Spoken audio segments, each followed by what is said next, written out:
Bonjour à toi, chère auditrice, cher auditeur. Voilà un bon moment que je ne t'avais pas souhaité la bienvenue. J'ai de la joie à le faire aujourd'hui, alors que nous commençons le culte espoir. Je me tourne vers mes amis chroniqueurs qui m'ont rejointe pour ce temps de partage et qui vous ont préparé des chroniques tout à fait pertinentes pour votre vie. Bonjour Stéphane. Bonjour. Bonjour Mildred. Salut Marina. Est-ce que vous allez bien ? En forme. Ça va ? Prêt à démarrer ce culte ? Oui. Et oui, on se réjouit. Extra ! Alors c'est l'été, hein, cher auditeur, chère auditrice, tu es peut-être en vacances, maison, famille, au soleil d'une destination sympathique. Oh, tu nous fais rêver. Eh bien, nous sommes toujours là pour accompagner ta marche avec Dieu. Nous accueillons aujourd'hui dans ce studio Edith Gay. Bonjour Edith. Bonjour à tous. Merci d'être là, on se connaît depuis bien longtemps. Ouais. Hein Edith, tu es une femme dynamique, tu es mariée, tu as 2 enfants, tu as même des petits-enfants maintenant. Tu es cadre administratif dans un établissement pour adultes en situation de handicap. Je te sais sensible à la cause des démunis. Tu étais engagée de longue date auprès de l'association ADRA. Tu es ancien d'église, tu aimes chanter. Ben oui.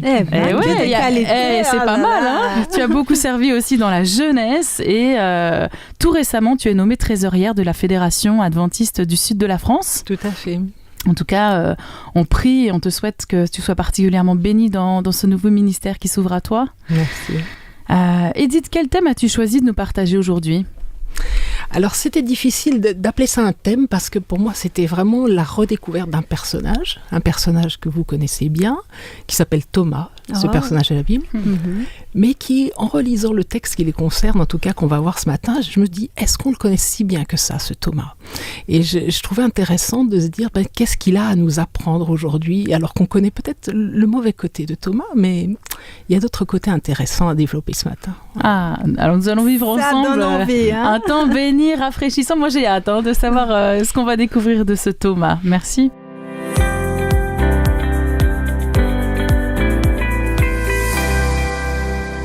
Alors j'aime particulièrement la chronique Dieu dans ma semaine, qui nous permet de partager, chers auditeurs, chères auditrices, de quelle manière nous vivons les défis de notre quotidien avec le soutien de Dieu.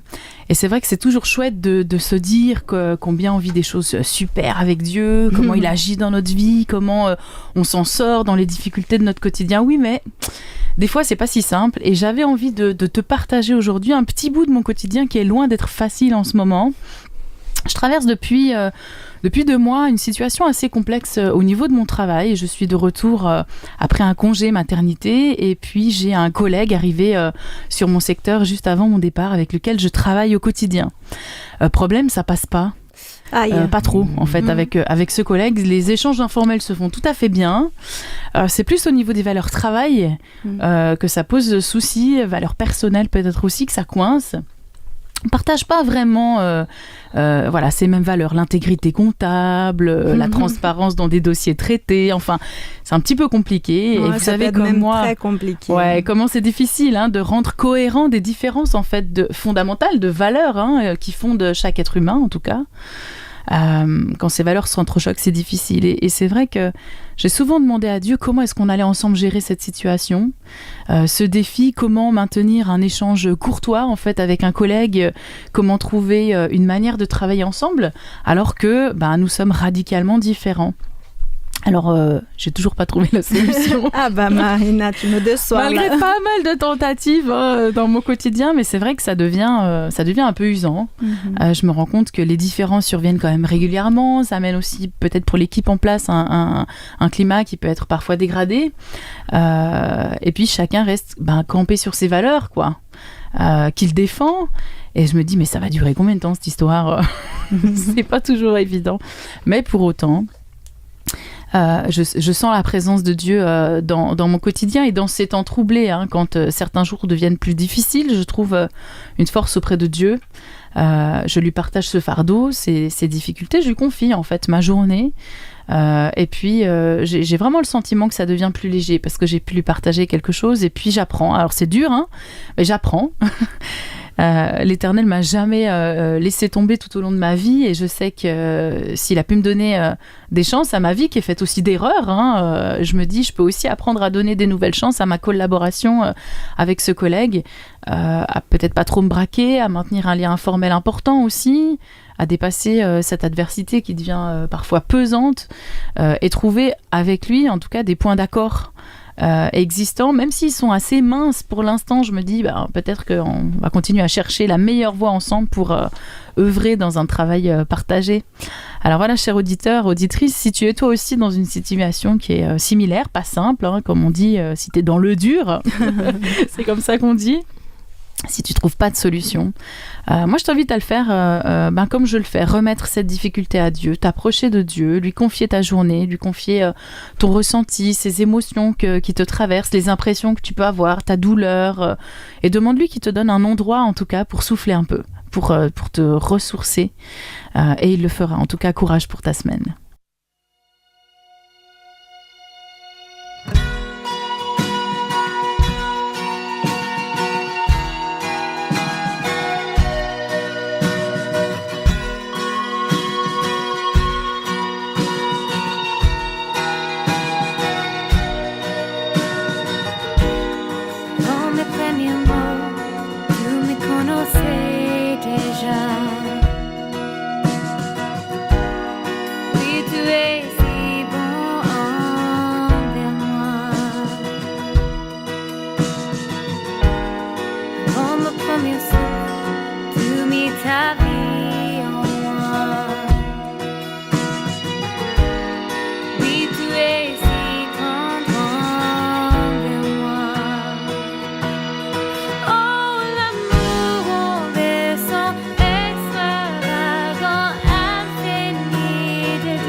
trop élevé pour que tu me cherches.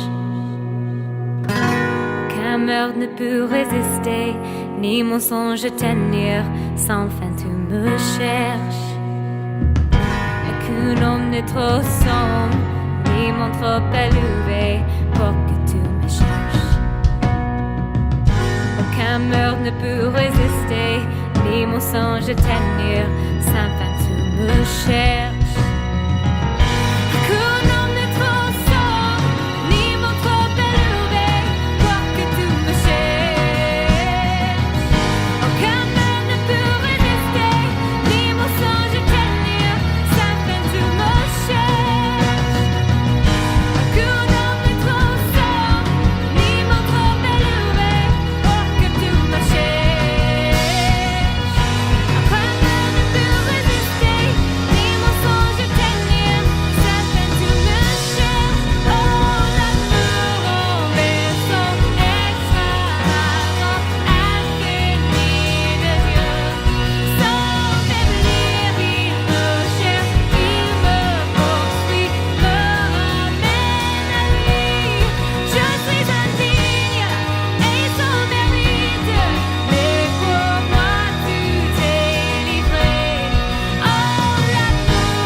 Parfois, c'est difficile de se tourner vers Dieu.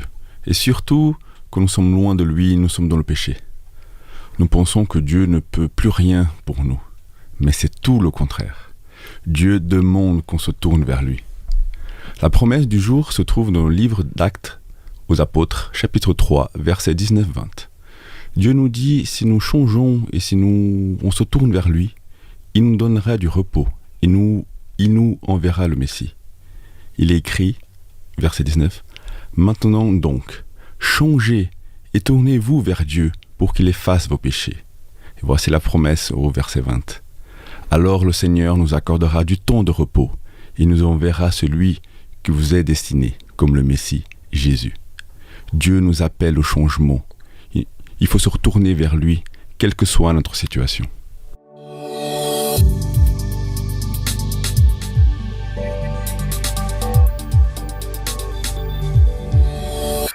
Donner une seconde chance ne fait pas forcément partie de la nature humaine. Je ne sais pas si vous êtes d'accord. Ah ouais.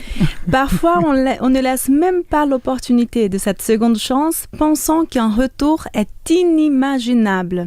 Mais Dieu montre qu'il y a de retours possibles. Son amour et sa tolérance n'ont rien à voir avec la conception humaine que nous avons.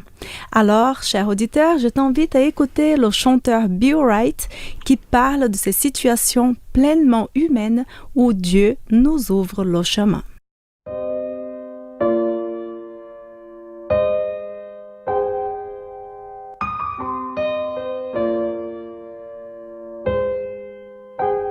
Ce matin je me lève avec la boule au ventre, car hier je me suis vautré dans le péché.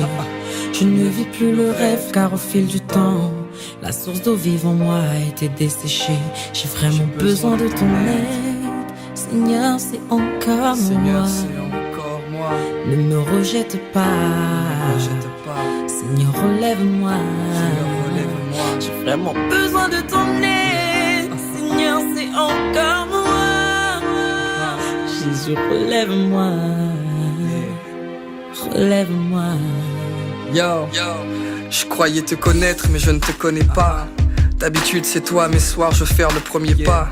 Tu m'as oint mais par mes fautes je me sens en inhabilité. Je me sens vide mais j'ai toutes ces responsabilités.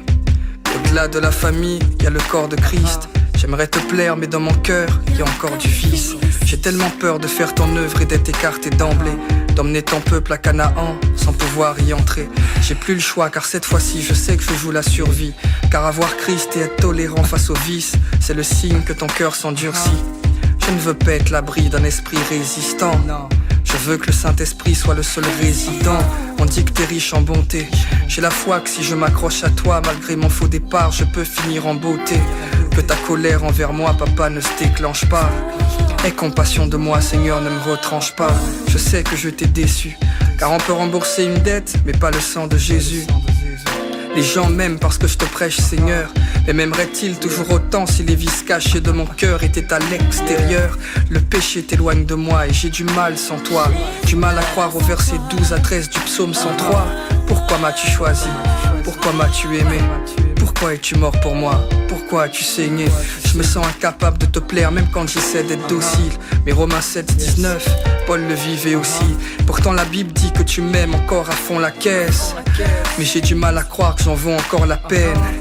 La culpabilité ne cesse de me ranger, parce que je retombe à chaque fois que je décide de me ranger. Vais-je un jour changer? Ou vais-je un jour vivre Christ? Ou suis-je condamné à toujours vivre triste? Mais le secours me vient de là-haut. Chaque fois tu ne cesses de me repositionner. Waouh, Lucifer est tombé, t'es pas descendu. Et pour nos fautes à Golgotha tu ne t'es pas défendu. Au-dedans de moi je suis à deux doigts du renoncement. Une voix en moi me dit vas-y, car cette vie n'est pas la tienne. Mais Dieu c'est la fin avant son commencement. Alors pourquoi m'aurait-il choisi si je n'en valais pas la peine? Oh, sois le seul Seigneur, adorer en esprit, en vérité, sans cesse c'est l'heure. Jésus revient et tout le monde a peur. Mais gloire à Dieu, la fin du monde est un sujet de joie pour tous les vrais adorateurs. T'es citoyen du ciel, alors travaille avec zèle. Te contente pas de faire ton taf, mais excelle. Oui, donne la gloire au Père dans ta façon de faire. Que vive Christ au quotidien soit ta façon de plaire.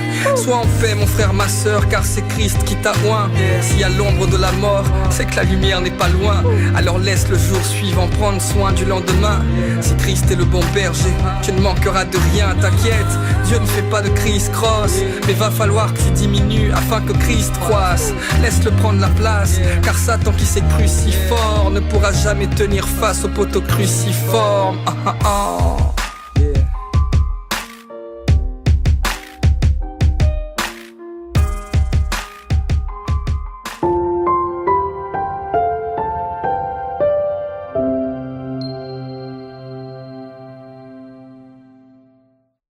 C'est chouette comme chanson, hein? Ouais. J'ai bien aimé découvrir ce chanteur-là qui parle d'une façon tellement claire. Alors, on va passer au témoignage. Et pour le témoignage d'aujourd'hui, nous allons découvrir l'histoire de Sophie. Elle nous parle d'une expérience où elle a vécu ce fameux décrochage spirituel. Mais je ne t'en dis pas plus, je te laisse plutôt découvrir. Bonjour à tous, voilà, je m'appelle Sophie, j'ai 40 ans, je suis infirmière depuis maintenant presque 15 ans. Je suis dans la région depuis 4 ans. Voilà, donc j'avais envie un petit peu de vous expliquer comment j'ai rencontré Dieu réellement. En fait, j'ai rencontré Dieu il y a 3 ans dans ma vie. Dès que je l'ai rencontré, je me suis engagée rapidement avec lui, c'est-à-dire que j'ai décidé de me faire baptiser à l'église de Vivo. En fait, je connais l'église adventiste depuis mon enfance. Mon père était pasteur. Il était même directeur de la colonie Moulin de Vérone, dans le sud de la France. Puis, il s'est occupé pendant des années de personnes ayant des problèmes de toxicomanie. Okay. Donc, j'ai fréquenté l'église depuis mon enfance jusqu'à mes 15 ans. Parce qu'en fait, mes parents m'y ont obligée. Et puis pendant mon enfance, j'ai beaucoup participé à des colonies. Je faisais partie des tisons, des expos, donc au sein de l'église, voilà, des scouts, comme on dit dans notre église. Et puis pendant mon enfance, mes parents sont divorcés. J'avais l'âge de 7 ans. Et j'ai beaucoup souffert de cette séparation parce que je comprenais pas les valeurs qu'on m'inculquait à l'église. L'amour de Jésus, l'union dans l'amour, etc. Et puis mes parents qui se sont séparés. Et pour moi, ça a fait un bug dans mon cerveau. Et puis, je posais souvent des questions à mes parents parce que j'ai perdu un frère à l'âge de 2 mois qui aurait eu 2 ans de plus que moi, que je n'ai pas connu. Et je comprenais pas comment on peut dire qu'un Dieu si aimant puisse laisser partir un petit bébé comme ça. Pourquoi mes parents étaient divorcés. Enfin voilà, j'avais plein de questions en fait que je posais à mes parents. Et je comprenais pas le sens de leurs réponses en fait. Je dis mais comment ils peuvent aimer un Dieu comme ça quoi. Voilà, donc après je suis partie, j'ai fait mes études à Lyon, j'ai fait ma petite vie, j'ai rencontré plein de copains dans le monde notamment de la musique électro. Okay. Je suis restée pendant 5 ans avec un ancien DJ. Et puis, donc là, c'était les soirées, la drogue, tout ce qui va avec, en fait. Et pendant des années, j'ai lutté pour ne pas en prendre. J'avais toujours cette petite voix qui me disait, mais n'y va pas, ne tente pas, ça sert à rien, c'est illusoire. Et puis, je m'amusais très bien en soirée comme ça, sans, en fait. Et puis, en fait, à force d'être tentée, un jour, j'ai succombé à la tentation. Et je sais plus, il y a un verset biblique, mais je suis pas assez calée pour ça, mais qui dit que justement Dieu, il te laisse aller dans les tentations, mais il va pas au-delà de ce que tu peux être. Et en fait, à ce moment-là, donc j'ai tenté et je me suis dit, mais cette chose-là de tenter, je vais en faire quelque chose un jour quand je serai plus vieille, quoi, pour mes enfants. Qu'est-ce que je vais me vanter en disant, ouais, moi aussi j'ai fait des soirées, j'ai pris de la drogue. Qu'est-ce que je vais en faire de ça? Et en fait, j'avais cette petite voix qui me disait, si peut-être qu'un jour tu vas pouvoir te témoigner dans quelque chose d'une lumière, quoi. Mais à ce moment-là, je ne savais pas. Donc voilà, j'ai commencé à en prendre, tout ça. Puis en fait, c'était la descente aux enfers parce que j'en prenais de plus en plus. Parce que quand j'allais en soirée, il fallait absolument que j'en prenne pour vraiment m'éclater. C'était un besoin? C'était un besoin, en fait. Ouais, exactement. C'était devenu un besoin. Alors que j'aimais bien la musique électronique sans. Mais du coup, c'est devenu un besoin. Et puis j'en prenais toujours plus. J'allais sur le darknet. Alors c'est des choses pas très jolies sur Internet pour justement pouvoir choper de la drogue, etc. Puis des fois je prenais ça et je me dis mais c'était pas moi. J'avais l'impression que j'étais une double personne, quoi. Tu sentais qu'il manquait quelque chose? Oui, exactement. Il manquait quelque chose. Et du coup, j'avais cette illusion qu'en prenant de la drogue, en fait, ça te remplissait. Et notamment, la MDMA, qui est une drogue synthétique, qui te procure le bonheur. En fait, quand j'ai rencontré Dieu et que j'ai rencontré le Saint-Esprit, j'ai eu cette même sensation. Mais j'ai dit, mais c'est pas possible. Et en fait, avec du recul et une certaine analyse, je me suis dit, mais l'ennemi, il est tellement puissant dans sa folie, qu'il a réussi à imiter la sensation du Saint-Esprit. Sauf qu'une fois que t'as plus la drogue, t'es déprimé, tu pleures, t'es triste, t'as des idées suicidaires, des idées noires, tu te dévalorises. Et à un moment donné, donc à mes 37 ans, parce que j'ai commencé la drogue à 35 ans. Et en fait, pendant un an et demi, pendant 2 ans, j'ai fait que ça, beaucoup de ça. Puis à mes 37 ans, en fait, je me suis dit, waouh, là, je suis face à un choix à faire. C'est, en gros, soit je continuais à me détruire et je restais dans ma relation avec mon ex comme ça, soit je changeais tout, je quittais tout et je changeais de vie, quoi. Mais ça veut dire avoir le courage de pouvoir renoncer à tout ce que j'étais en train de vivre, parce qu'il faut se dire quand même que la fête, quand même ça fait du bien, quand même t'es bien, quand même t'es avec des gens qui sont soi-disant heureux, enfin voilà, c'est quand même c'est là le vice de la chose. Et je me suis dit allez, je quitte tout. Ce qu'il faut savoir, c'est que je parlais de la drogue, mais je fumais aussi beaucoup de cannabis. Aujourd'hui j'en parle parce que je suis libre et je sais que Jésus m'a sauvée et qu'il m'a libérée. Oui, amen. Et du coup j'en fumais parfois 10 par jour, mais j'avais tellement honte que j'en parlais pas. Et un jour, ma mère m'avait offert une Bible en 2001. Donc, il y a 18 ans. Elle était dans ma bibliothèque. Et puis, je sais pas, je me suis sortie, je suis allée la chercher, cette Bible. Et je l'ai ouverte. Je l'ai pas ouverte par hasard. Je l'ai ouverte. Enfin, ici, c'était hasard, mais c'était pas hasard. Je suis tombée sur Galates 5:22, qui parle du fruit de l'esprit. Et en fait, j'ai dit, mais en fait, c'est ça que je veux vivre. Et à partir du moment où j'ai dit ça à voix haute, j'ai senti le Saint-Esprit rentrer en moi. Ouais. Et du jour au lendemain, je ne fumais plus. C'est-à-dire que j'avais mon pot de marijuana chez moi. Et c'était fini. Et j'ai regardé ce pot, j'ai tout jeté et c'était fini. Mais fini. Mais vraiment. Et là, tout de suite, j'en parle à ma mère, donc qui est aussi adventiste. Et j'ai dit, écoute, il faut que je rencontre quelqu'un pour en parler. Et donc, elle m'a parlé de Léo parce qu'elle le connaissait. Donc, je suis allée voir Léo, le pasteur. Et comment ça a été cette rencontre? Parce que ça faisait un moment, est-ce que tu rencontrais encore la communauté quand tu étais... Non, mais pas c'était vraiment une coupure totale. Mais une coupure totale. Et je me suis dit, j'ai dit à ma mère, écoute maman, je veux bien voir un pasteur, mais je veux un pasteur cool. Par un gars. C'est ça, ça faisait 20 ans que j'avais quitté l'église, quoi. Et en fait, quand j'ai vu Léo, mais peu importe qui c'était finalement comme pasteur, parce que j'avais tellement Jésus en moi, que du coup, ça m'a... tout s'est ouvert à moi, en fait. Et du coup, Léo m'a dit, viens, si tu veux, tu peux venir à l'église. Je l'ai rencontré, je crois, le jeudi. Il me dit, viens samedi, si tu veux, à Vivo et tout. C'est un peu trop tôt, tranquille et tout. Et puis, en fait, le samedi, j'étais déjà à Vivo, quoi. Ouais. J'ai fait les études bibliques et puis, au bout de 6 mois, je me suis fait baptiser, quoi. Et en fait, ça fait 3 ans que j'ai donné ma vie à Dieu par les eaux du baptême. Et ça fait 3 ans que je suis abondamment bénie. Donc, j'ai rencontré Roberto entre 2 confinements. C'était sur un site de rencontre chrétien. D'accord. Nous sommes mariés et voilà. Donc, du coup, nous avons notre bébé qui a maintenant 6 semaines. C'est beau. Lorenzo.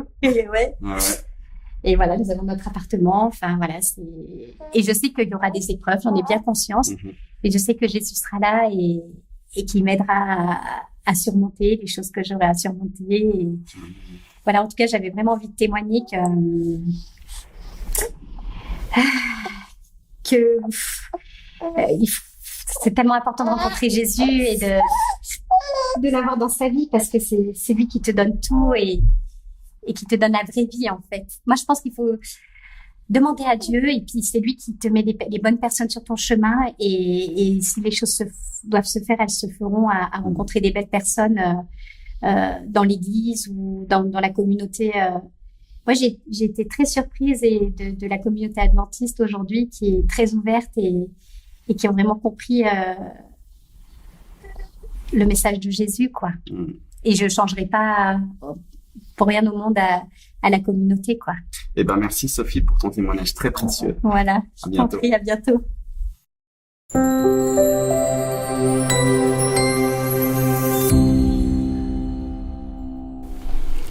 Très touchant ce témoignage ce matin, et ça va rejoindre un petit peu le témoignage en fait qui se trouve dans la parole de Dieu et qui se trouve dans Jean au chapitre 20. Pour ceux qui ont une Bible, eh ben, je vous invite à l'ouvrir chez vous. Les versets choisis sont le verset 19 au verset 25.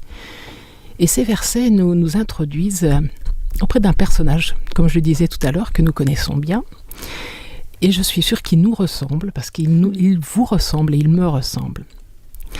Jésus vient un dimanche en soirée dans une maison où se trouvent les disciples et dont les portes sont verrouillées parce qu'ils ont peur. Le texte nous dit qu'il se trouva au milieu d'eux et il leur dit « Que la paix soit avec vous ». Tout en disant cela, il leur montra ses mains et son côté parce qu'il est ressuscité. Et les disciples furent remplis de joie parce qu'ils virent le Seigneur. Puis on nous dit que l'un des 12, Thomas, en l'occurrence, est surnommé le double. Et ça rebondit sur le témoignage que Sophie vient de faire en disant « J'avais l'impression d'avoir une double personnalité ». Thomas était déjà dans ce cas-là. Mais elle est étonnante, cette précision, à ce moment-là du texte. Mais en effet, le prénom Thomas veut dire « deux parties ». On va garder ça à l'esprit pour plus tard. Thomas n'était pas avec eux ce soir-là. Alors les autres disciples vont aller le chercher, lui dire « Nous avons vu le Seigneur !» Mais Thomas va dire « Si je ne vois pas la marque des clous dans ses mains, si je ne mets pas mon doigt à la place des clous et si je ne mets pas ma main dans son côté, je ne croirai pas. » Alors peut-être vous avez connu Dieu vous aussi autrefois, mais c'est de l'histoire ancienne. Peut-être que comme Thomas, vous vivez une saison de votre vie où votre envie d'être proche de Dieu n'est plus tout à fait là. Et pour cause, qu'elle est difficile cette période que nous vivons, parce qu'il y a des interrogations, il y a des peurs, comme les disciples qui avaient peur, parce que le monde autour d'eux était hostile à ce moment-là. Et en même temps, ils avaient vécu tellement de traumatismes. Vous vous rappelez de ce qu'ils ont vécu ? Faisons un petit retour en arrière. Thomas, c'est un apôtre. Je ne suis pas en train de parler de quelqu'un qui n'était pas motivé pour Dieu. Je vous parle de quelqu'un qui a tout quitté pour suivre Jésus quand même. Il fait partie des 12 qui ont tout laissé. Eh oui, ils ont laissé leur travail, ils ont laissé leur maison, ils ont laissé leurs proches, tout. On parle toujours de Thomas comme celui qui a douté. Je voudrais corriger cela. Avant de douter, c'est un homme de Dieu remarquable, Thomas. Il s'est engagé pour Dieu. Et la première fois qu'on parle de Thomas, c'est un peu plus haut dans Jean au chapitre 11. C'était quelques jours avant. Et Thomas a l'air de quelqu'un de plus lucide que les autres, quelqu'un de méthodique et de rationnel, qui veut comprendre. Alors, il pose beaucoup de questions, Thomas.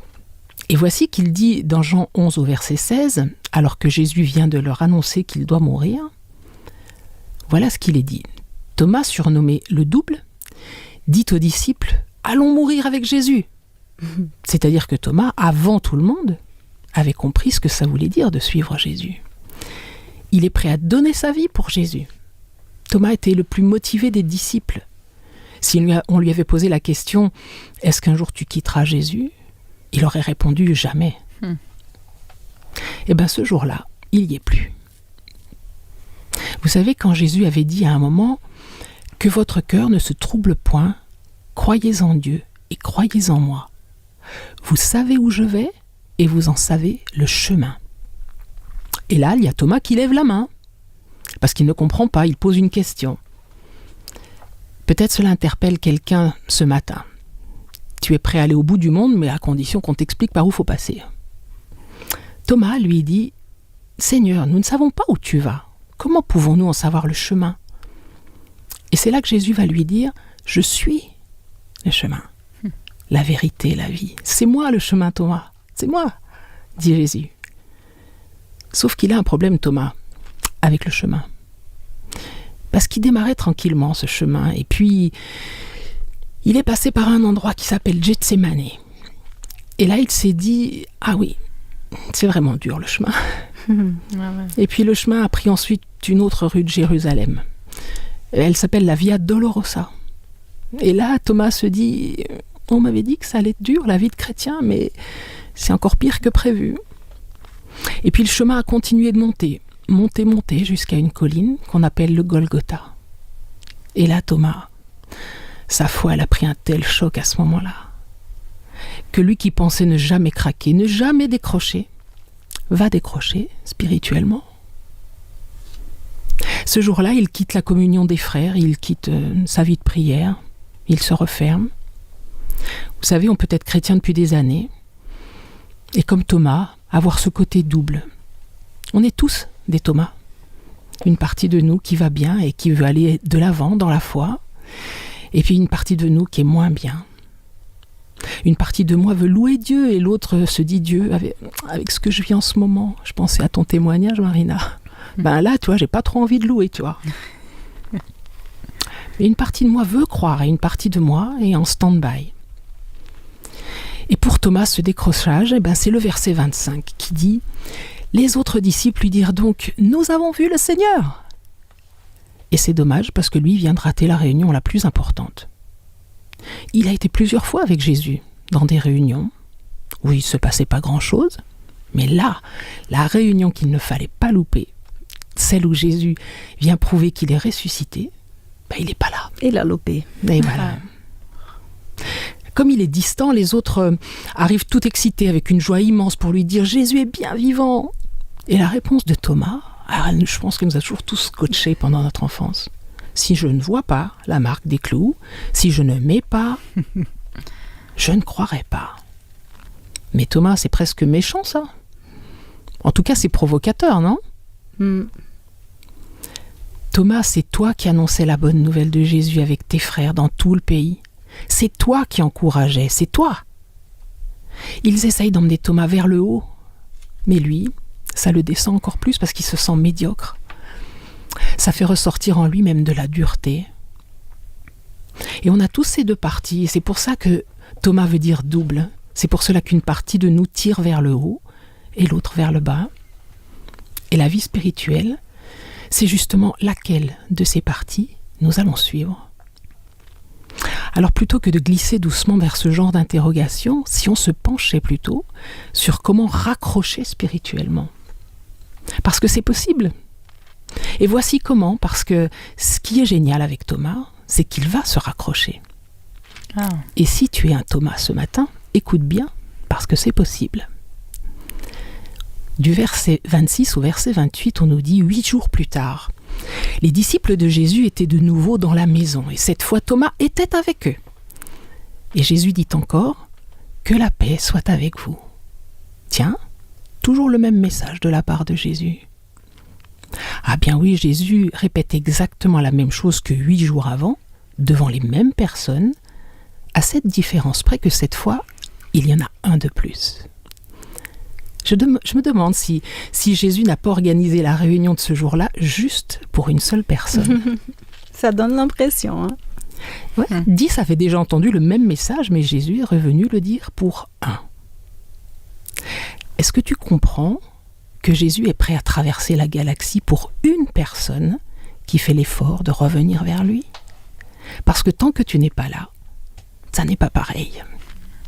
Alors oui, il peut faire une réunion sans toi, mais Jésus dit « Je suis prêt à la refaire pour que tu sois là. » Parce que je ne veux pas que Thomas ait manqué cela. Si Thomas fait l'effort de revenir, je reviendrai rien que pour lui. Le verset 27, puis il dit à Thomas « Avance ici ton doigt et regarde mes mains. Avance aussi ta main et mets-la dans mon côté. Et ne sois pas incrédule, mais crois. » Et oui, parce que Jésus sait ce qu'a dit Thomas auparavant. Alors attends, ça veut dire que Jésus est aussi là quand je suis à plat spirituellement ? Qu'il est encore en train d'écouter alors que j'ai décroché ? Qu'il est encore en train de te parler alors que tu cherches à durcir ton cœur ? Qu'il est encore en train d'intercéder auprès du Père pour que tu reviennes ? Eh bien oui. Mieux, il ne se défile pas. Thomas aurait sûrement préféré qu'on n'en parle plus de cette histoire, mais Jésus va aller jusqu'à non seulement ne pas lui reprocher, vous avez remarqué que Jésus ne reproche pas ça, il n'y a pas un seul ton de reproche, mais il va lui laisser mettre son doigt dans la plaie qui ne date que de quelques heures, quelques jours. Mon Seigneur et mon Dieu, c'est tout ce que Thomas peut dire, tellement il est mal. L'amour de Jésus. Tous ceux qui décrochent, Dieu vous aime tellement. Il vous aime même si vous n'avez pas toujours tenu vos promesses. Thomas, tu te rappelles, tu m'avais dit que tu mourrais pour moi. Hein? Et quand Thomas va mettre sa main dans cette plaie de côté, à peine cicatrisée, ça va tout changer pour lui.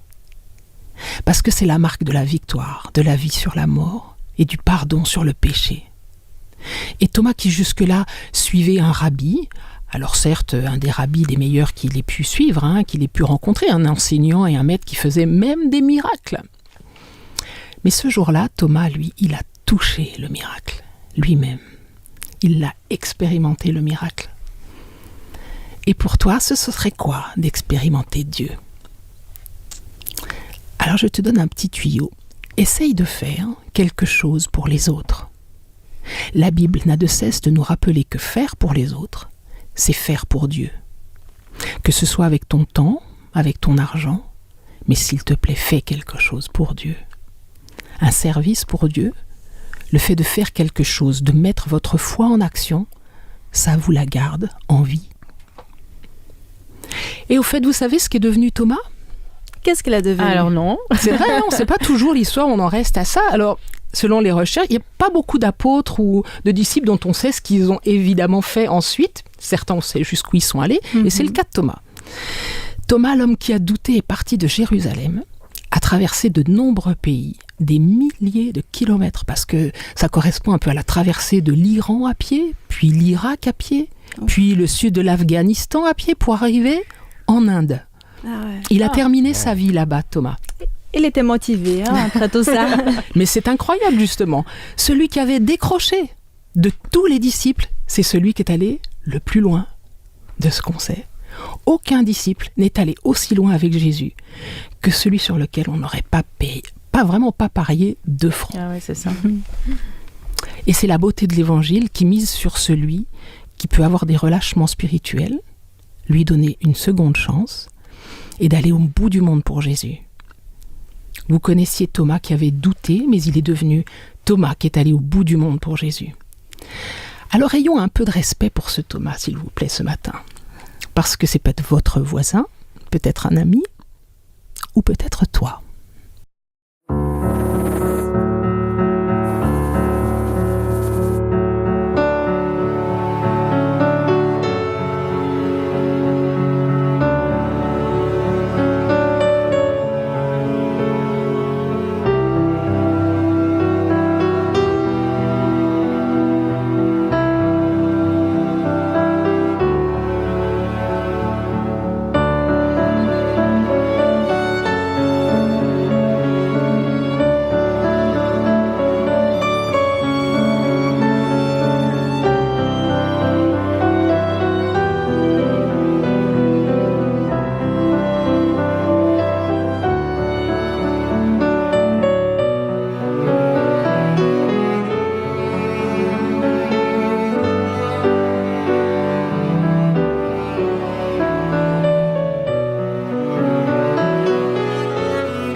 Cher ami qui nous écoute, si tu viens de nous rejoindre, tu te trouves au Culte Espoir. Et nous avons abordé le thème de la deuxième chance avec Edith Gay.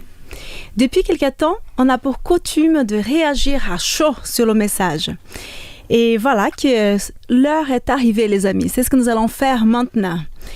Alors, est-ce que vous avez déjà décroché spirituellement? Ou encore, est-ce que vous préférez plutôt parler de ce qu'Edith nous a partagé? C'est pas le vrai décrochage comme on a vu par témoignage, mais j'étais à l'église, donc j'étais jeune, je participais de tous les camps, tout ça, j'étais vraiment actif. Mais à un moment donné, je me suis dit, pourquoi je suis à l'église? Donc j'étais à l'église, mais juste pour les amis. Et c'est un moment que j'ai eu le choix, j'ai déjà marié, tout ça. Mais pourquoi je suis à l'église? Pourquoi je viens? Tu te questionnais, en fait. Oui, tout à fait. Parce que qu'est-ce que ça fait? Et là, c'est là que on peut dire que j'étais un peu décrochage, parce que mais j'étais pas dedans. Je me suis dit, non, je veux quelque chose d'autre. Je veux plus juste le fun. Je veux quelque chose de différent. Tu te ressaisis. Mais c'est vrai que là, ça me fait penser aussi au témoignage de Sophie tout à l'heure, quand elle le dit à haute voix. Elle l'admet. Et ça, je pense que c'est vraiment quelque chose d'important.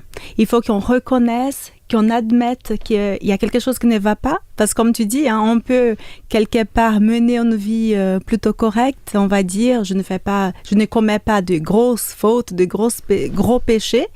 Mais on peut se sentir éloigné, n'est pas vraiment connecté à Dieu. Ouais. Moi, ce que j'aime particulièrement dans ces décrochages, j'en ai vécu aussi quand j'étais jeune, c'est toujours ce sentiment que ça va être trop difficile de revenir, en fait. On se dit, mais on n'est pas digne, on mérite pas, en fait, le pardon de Dieu, et puis qu'est-ce qu'il va penser, puis qu'est-ce que les autres, surtout, vont penser. On va revenir à l'église, les gens savent ce que j'ai vécu, ce que j'ai fait, ce que je dis, comment je me comporte. Enfin, il y a beaucoup de choses qui peuvent nous arrêter, en fait, pour le regard de l'autre, pour revenir, en fait, à Dieu.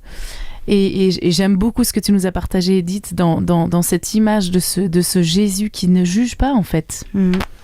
À aucun moment, il apparaît avec une phrase ou quoi que ce soit de jugement, mais toujours dans l'accueil, toujours dans cet amour incroyable, en fait, qu'on ne peut pas décrire et qu'on ne peut absolument pas comprendre en tant qu'humain, parce que nous, on va forcément se dire, alors si tu reviens à l'église, il faut une demande de pardon officielle, il faut, bref, presque faire pénitence, en fait, pour ensuite être digne d'être accepté dans une église ou autre. Et puis, en fait, Jésus ne fonctionne pas du tout comme ça. Mais Jésus, il attend.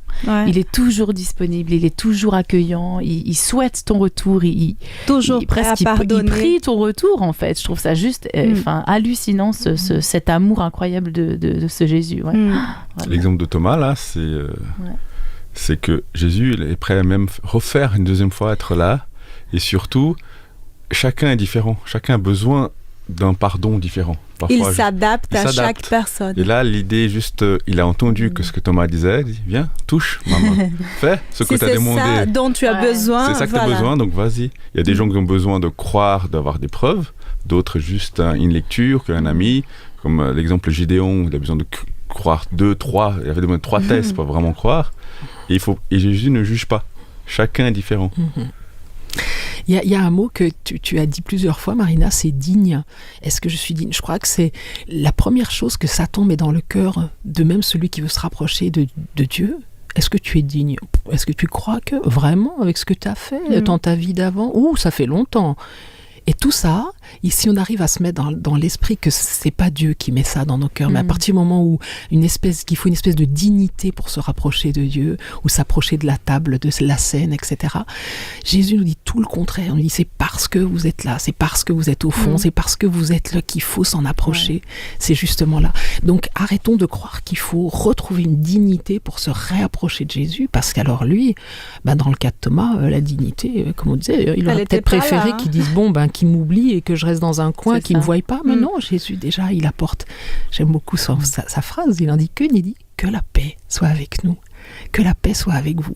Et c'est valable pour tout le monde et c'est valable pour Thomas aussi. Donc, on a besoin d'avoir, je pense, cette paix que Jésus seul peut apporter et se débarrasser de cette idée de il faut mériter, c'est ça. Il faut que je sois digne, il faut, au contraire, comme tu disais, pour avoir peut-être, pour ne pas avoir de la culpabilité, avoir suffisamment, d'humilité, simplement, pour se rapprocher de Jésus en disant, je te laisse tout, mais comme c'est là, moi je ne veux même pas intervenir, je veux que ce soit toi qui intervienne. Et peut-être, si jamais on entend cette voix-là, que l'ennemi souffle à nos oreilles, tu n'es pas digne, tu ne le mérites pas, peut-être juste le dire clairement, oui, c'est vrai, je ne suis pas digne, je ne le mérite pas, mais Jésus l'a fait pour moi. C'est ça. Et c'est ça la grâce, d'ailleurs. Je ne mérite pas, mais il l'a fait pour moi, je l'accepte. Et je veux aller de l'avant. Et si on voit toute l'histoire de Jésus, il accepte les gens comme ils sont. Donc Marie-Madeleine, tout le monde, il ne demande pas de changer tout de suite. Il dit, viens, d'abord viens. Après, on va faire le chemin ensemble et on va changer parce que quand tu es avec moi, on change. On est obligé de changer. Exactement. Mais Dieu accepte vraiment n'importe quel état qu'on est. Viens, viens d'abord. Ensuite, on regarde. Bien sûr, bien sûr. Ouais, et Dieu, Jésus, il ne cherche, d'après ce que j'ai compris, il aime bien la sincérité. Et donc, dès le moment où on est sincère, qu'on le dise, et d'ailleurs, c'est le cas de Thomas, mais je trouve incroyable qu'il dise clairement, voilà, je ne crois pas, je le crois seulement si je touche. Il était plus que sincère, là. Et ça peut être aussi appliqué à nous aujourd'hui. Qu'on puisse faire le point de notre vie et de dire, voilà, ça ne va pas, ça va pas. Je ne crois pas du tout qu'on pourra réparer tout ça, mais je crois en toi, Jésus. Je sais que toi, tu as le pouvoir de le faire. Et puis, on cherche quelquefois à se dire, voilà, les décrochages spirituels, c'est peut-être, comme Sophie nous l'a dit tout à l'heure, un éloignement de Dieu avec des péchés gros comme des maisons. Et quelquefois, on ne regarde pas que nous-mêmes, on est en train de décrocher spirituellement simplement parce que je suis moins sur la lecture de ma Bible, finalement, ou là, j'étais un petit peu moins avec Dieu, ou là, dans mes attitudes, mes propos, mais moi, je suis pas top non plus. Donc, je crois qu'il faut qu'on arrête de chercher le gros péché par rapport au petit péché, ou alors bon, là, je suis vraiment éloignée de Dieu ou pas. Je peux y être tous les sabbats matins à l'église, et puis dans ma semaine, être un peu plus éloignée de Dieu aussi. Donc, je pense que c'est valable pour chacun de nous. On est tous un peu des Thomas. C'est pour ça que je revenais là-dessus en se disant, on a tous des moments comme ça de décrochage qui soient plus ou moins importants, mais le plus important, je crois que c'est aussi ce que disait Sophie, c'est la petite voix qui reste. Quand on a connu Jésus enfant, ou quand on a expérimenté Jésus même dans sa petite enfance, et que on peut décrocher adolescent, quoi. Donc on n'a encore pas vécu une vie entière, mais voilà. Mais cette petite voix qui est là, moi ça me fait toujours penser à l'image, vous savez, qu'on puisse être des barques comme ça, ancrées à Jésus. Et puis quand la barque s'éloigne comme ça, à un moment la corde se tend, vous savez. Et puis quand elle se tend, la barque elle revient vers l'ancre. Et je trouve que c'est une belle image de ce que Jésus peut être. Il est tout le temps là. L'ancre, elle est tout le temps au même endroit. C'est simplement que le fait que nous puissions nous éloigner, plus ou moins, c'est jamais terminé vis-à-vis de Jésus. Il y a toujours cette corde qui se tend et qui ramène. Excellent. Belle image, merci. Voilà. Alors, cher auditeur, si jamais tu as pris le mauvais chemin, arrête-toi, réfléchis, reviens en arrière, demande pardon, humilie-toi. Et si nécessaire, pleure un bon coup et va de l'avant avec Jésus, parce qu'il est toujours là, il est toujours prêt à te pardonner.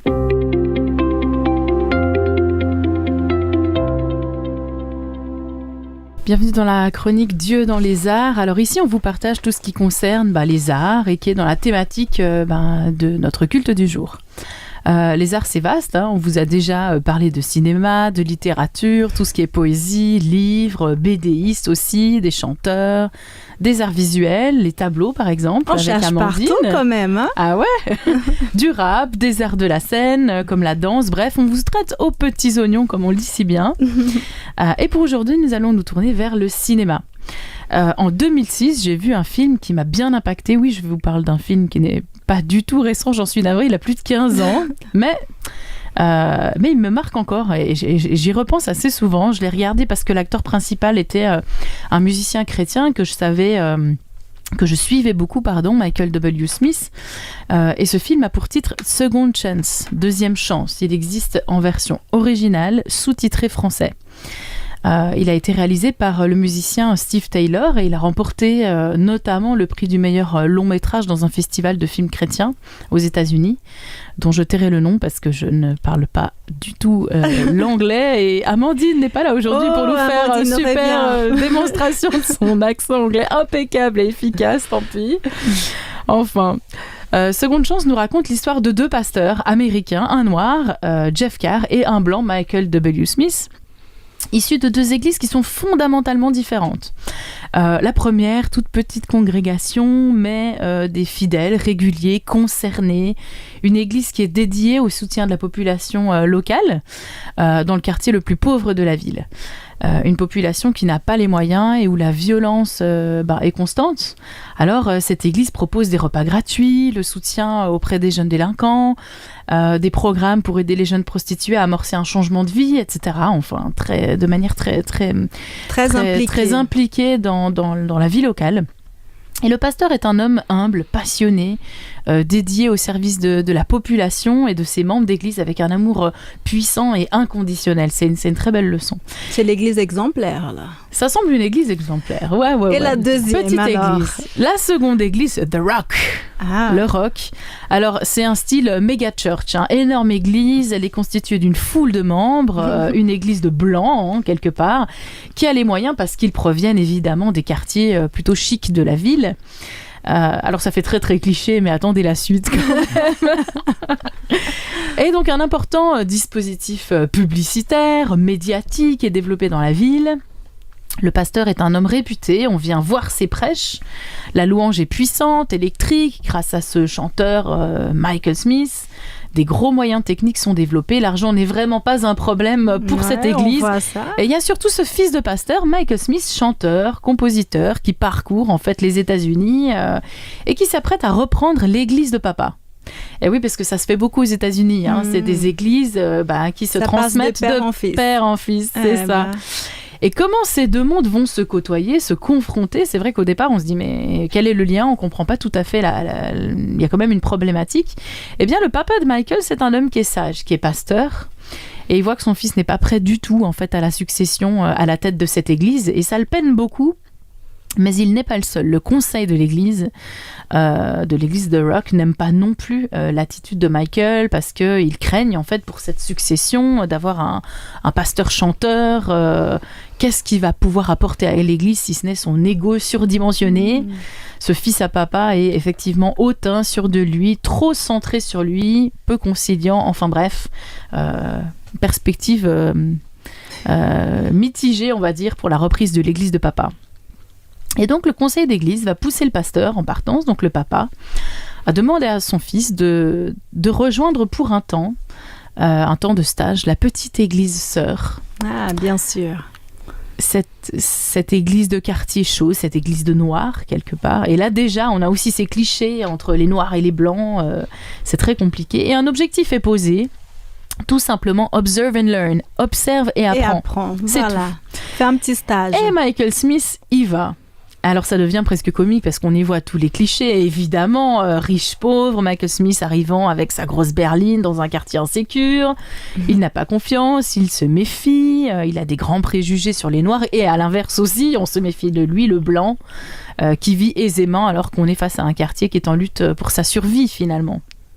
Et Jeff Kerr, qui joue le pasteur de cette petite congrégation, va l'accueillir avec une très grande méfiance aussi parce qu'il le connaît de réputation. Pour lui, Michael est définitivement incapable de changer. Mais il obéit et il lui montre son quotidien rude, choquant, défiant pour un blanc qui n'a jamais quitté ses quartiers chics en fait. Et c'est un bouleversement qui se fait petit à petit. Un changement de regard, un changement d'attitude. Et le retour quotidien à la fin de son travail dans ses quartiers chics, qui commence gentiment à titiller notre Michael. Deux mondes qui se confrontent, deux mondes tellement différents. Comment se positionner? De réalité, où et comment veut-il se situer? Alors ce film Seconde Chance nous montre qu'une deuxième chance est possible. Ça prend son temps, c'est vrai, ça survient parfois dans des zones inattendues, alors qu'on n'espérait plus du tout, alors qu'on avait définitivement classé l'autre dans la case « ne changera jamais ». Eh bien, le changement, comme on l'a dit tout au long de notre culte aujourd'hui, le changement existe. Et avec Dieu, tout est possible. C'est la Bible qui le dit. Et j'aime cette idée que nous partageons depuis le début de ce culte. J'ai décroché, j'ai abandonné la partie, j'ai lâché prise. Mais c'est possible de décrocher, c'est possible de changer de route. Avec Dieu, la rédemption est toujours possible. Et ça, c'est une merveilleuse espérance.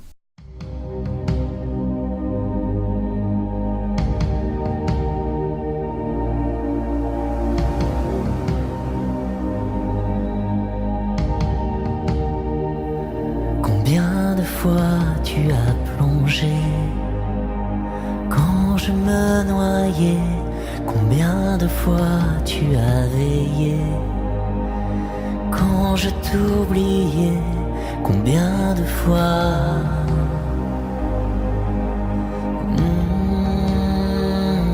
combien de fois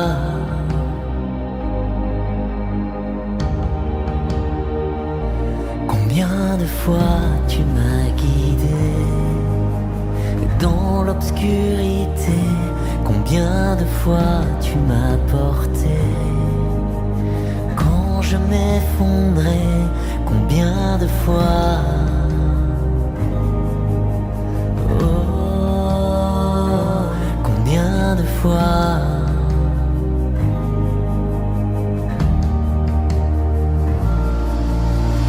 jamais mon cœur ne pourra répondre à cela, mais je vivrai dans la foi, mon Dieu, car tu es là à chaque fois. Oh, à chaque fois.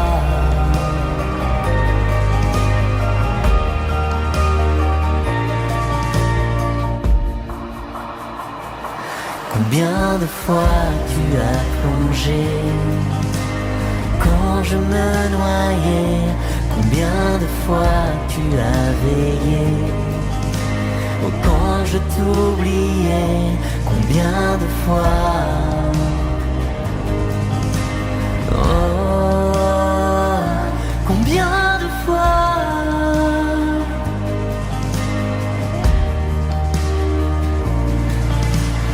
jamais mon cœur ne pourra répondre à cela, mais je vivrai dans la foi, mon Dieu, car tu es là à chaque fois.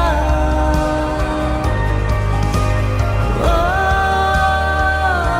à chaque fois.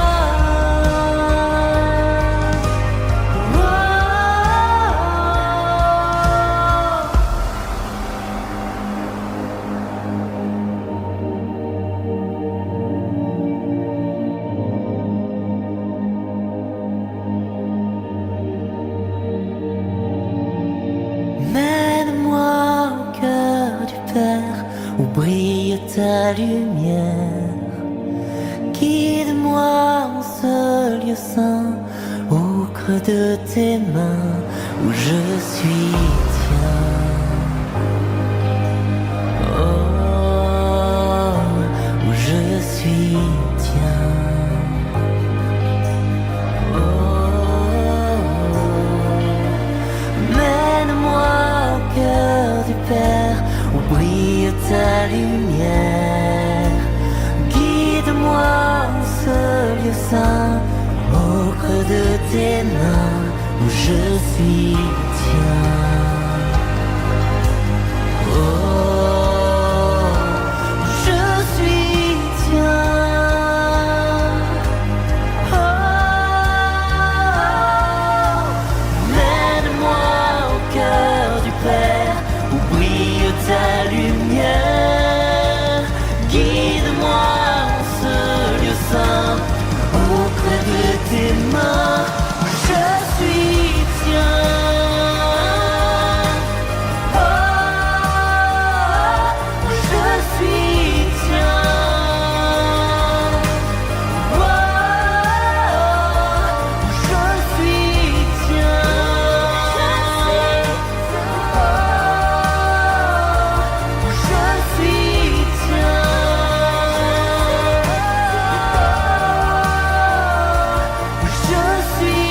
tien.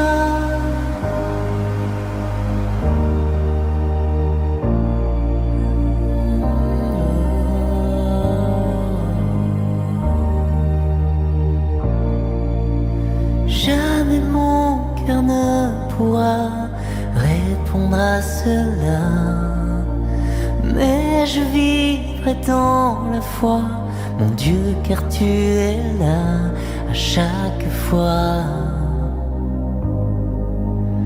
Oh, à chaque fois.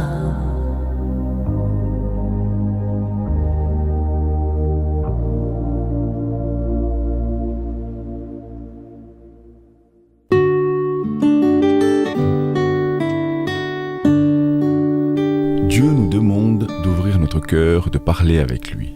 Dieu nous invite à le faire dans tous les moments de notre vie. Prions. Oui Seigneur, notre Dieu, à l'image de Thomas, nous sommes souvent décrocheurs. Oh, pas forcément nous éloignant très loin de toi, mais peut-être décrocheurs parce que nos vies, notre rythme peut-être aussi est difficile et lourd et chargé. Nos vies sont chargées, Seigneur. Nous avons besoin de nous accrocher à toi tous les jours, même un petit peu, mais que ça reste vraiment toi près de nous, toi proche de nos cœurs, proche de nos pensées, de nos paroles, pour être celui qui parle à travers nous, à notre voisin, à notre collègue de travail justement. Merci Seigneur parce que tu nous invites à être proche de toi, à nous rapprocher de toi, même quand nous nous en sommes éloignés. Mais voilà, à l'image de cette barque qui peut dériver un peu, Seigneur, nous savons que toi, tu es là, solide, et que la corde peut se tendre à tout moment pour nous ramener vers toi. Alors, bon Père, je voudrais te prier ce matin pour l'auditeur ou l'auditrice qui est là et qui se dit peut-être que je me suis éloignée un petit peu. Peut-être que la corde est plus longue que ce que je pensais, ça fait longtemps maintenant. Ou peut-être que non, c'est il y a juste quelques temps, mais voilà, je voudrais simplement que tu puisses savoir que ton Dieu t'aime, qu'il t'aimera toujours, qu'il intercède auprès de son Père pour chacun d'entre nous, jour après jour, qu'il donne des secondes chances et des secondes chances, encore et encore, Seigneur. Amen. Pour un peu, que son cœur te voit revenir vers lui, Seigneur, comme Thomas. Merci, mon Dieu, d'être ce Dieu qui aime tant, qui aime tellement que tu nous invites à revenir chaque fois. Tu ne nous juges pas, tu ne nous reproches rien, mais tu es en joie parce que tu as retrouvé une de tes brebis. Et nous voulons penser, Seigneur, aussi à toutes ces brebis qui ne te connaissent pas encore. Aide-nous à être ceux qui portent, à travers une aide, un soutien moral, spirituel, mais aussi peut-être physique, sur des services tout simplement, être proche des autres parce que c'est comme ça que nous te faisons connaître, Seigneur. Alors invite-nous en tout cas à ne pas passer à côté de petites choses telles que celles-ci, mais qui vont servir le cœur de ceux qui en ont besoin, Seigneur. Je te remets chaque auditeur entre tes mains et puis que chacun puisse se tourner vers toi et ne pas penser qu'il faille être digne ou mériter quoi que ce soit, mais simplement se dire je pousse la porte parce que Jésus m'attend derrière. Amen. Amen.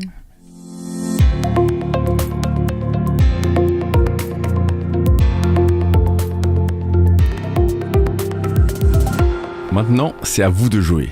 Au moment de l'action. Tous les jours, nous devons faire des choix. Parfois, nous faisons le bon choix, d'autres pas. Parfois, on hésite même à se décider. On ne sait pas quoi faire. Comme nous avons pu l'entendre dans tout le culte aujourd'hui, Dieu veut qu'on aille vers lui. C'est son plus grand désir. Donc pour cette semaine, je t'invite à réfléchir à quelque chose dans ta vie où tu t'es dit « c'est foutu » ou « j'ai fait les mauvais choix ». Laisse-toi l'occasion d'une seconde chance. Rien n'est perdu d'avance. Avec Dieu, ose aller de l'avant. N'hésite pas à le chercher. Il attend que ça, tu verras. Tu seras surpris par les choses que Dieu fera pour toi. Pourquoi attendre ? Commence dès maintenant. À toi de jouer. Amen. Merci, j'ai envie d'être surprise aussi par Dieu sur ce point et je vais de suite l'expérimenter cette semaine. Merci Stéphane pour cette action que tu nous proposes de vivre. Merci aussi pour ta présence et ta participation active, Mildred. J'aimerais aussi remercier Edith pour ce temps de partage que tu as conduit. J'aime particulièrement voir ce qu'un texte biblique peut apporter finalement comme piste de réflexion. C'est incroyable. Et notamment avec cette histoire, c'est vrai, tu nous as permis d'ouvrir nos yeux sur quelque chose d'un peu différent et je te remercie. Merci à vous. Je manque pas non plus de remercier Jérémy qui est derrière les consoles et sans qui rien ne pourrait se faire. D'ailleurs, nous avons quelque chose à fêter, Jérémy. Tiens. Et nous allons le faire ensemble. nous célébrons le 10e culte espoir. Alors, Mildred, je ne sais pas si tu te rends compte. Le 10e. Quand Jérémy nous a proposé cette idée, il y a un petit moment quand même de culte, qui aurait imaginé qu'on aurait passé les caps des 100 cultes. Tu t'en rends compte? C'est incroyable. Ouais. 100 cultes, c'est quand même pas mal. Et ce sera la semaine prochaine. Moi, je rends gloire à Dieu pour les équipiers qu'il nous a joints. Et pour ce 100e culte, donc on t'invite la semaine prochaine, chère auditrice, chers auditeurs, pour un culte tout à fait spécial. Que cette semaine, en tout cas, qui s'ouvre devant toi, soit bénie, soit inspirante dans l'intervalle, et que tu puisses expérimenter durant cette semaine cette deuxième chance que Dieu te donne pour oser vivre des choses peut-être différemment. Donc je te dis à la semaine prochaine pour ce culte espoir tout à fait spécial. Nous t'attendons. Ciao!